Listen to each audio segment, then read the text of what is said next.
मरीज को हिलाना जुलाना है, देखना है कि क्या वो रिस्पांस दे रहा है, बात कर रहा है। अगर मरीज बात नहीं कर रहा तो फिर आपका नेक्स्ट स्टेप है कि आपने नब्ज देखनी है।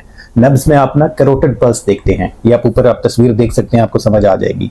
लेकिन चूंकि यार आप नॉन मेडिकल हैं तो आपको इसकी अगर समझ नहीं आ रही तो एक हाथ आप यहाँ पे रख लें, अपनी नब्ज जो है वो आपको पैल्पेट कर लें कि आपको महसूस हो रही है, और बिल्कुल उसी तरह से मरीज का भी हाथ रख लें। अगर तो उसकी नब्ज मरीज की नहीं आ रही तो फिर आपने सीपीआर स्टार्ट करना है। ये अगर आपको काम मुश्किल लग रहा है तो आप सिंपली यहाँ पे हाथ रख के भी नब्ज जो है वो चेक कर सकते हैं, और अगर नब्ज नहीं आ रही तो आपने फौरन जो है वो चेस्ट कंप्रेशन पे चले जाना है।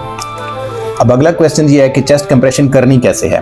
तो अगर तो आप राइट हैंडेड हैं, दाएं हाथ से लिखते हैं, तो आप अपना दायां हाथ ऐसे रखेंगे और उसके ऊपर जो है ना दूसरा हाथ जो है लेफ्ट हैंड ये इस तरह से लेके आएंगे। ये इस तरह से आपने एक मुट्ठी सी बना लेनी है। फिर आपने ये करना है कि अपने जो बाजू है उनको बिल्कुल सीधा रखना है, ठीक है। ये जो जॉइंट है ये इसको भी लॉक कर लेना है, ये जो जॉइंट है इसको भी लॉक कर लेना है, और इस तरह पेशेंट के ये जो आपने इस तरह से बनाया है हाथ, इसको मरीज का जो सीने के बिल्कुल दरमियान में से जो है वो हाथ रखने हैं, और इस तरह से कंप्रेशन जो है वो शुरू कर देनी है।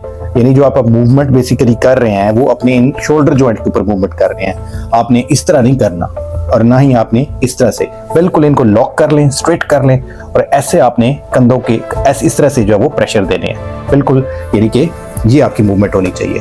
और आपको ऊपर पिक्चर नजर आ रही होगी, आप वो भी देख सकते हैं। फिर ये है कि अगला सवाल है कि आपका हाथ कहाँ पे रखना है। तो बिल्कुल इधर मिडिल ऑफ द चेस्ट के अंदर आपने ये इसको मिडिल ऑफ द चेस्ट यहाँ पे रख लेना है। फिर ये है कि ये करना कितना है। तो 1 मिनट में 100 दफा ऊंचा ऊंचा बोलते रहें, 1 2 3 4, 1 मिनट में 100 दफा या 120 दफा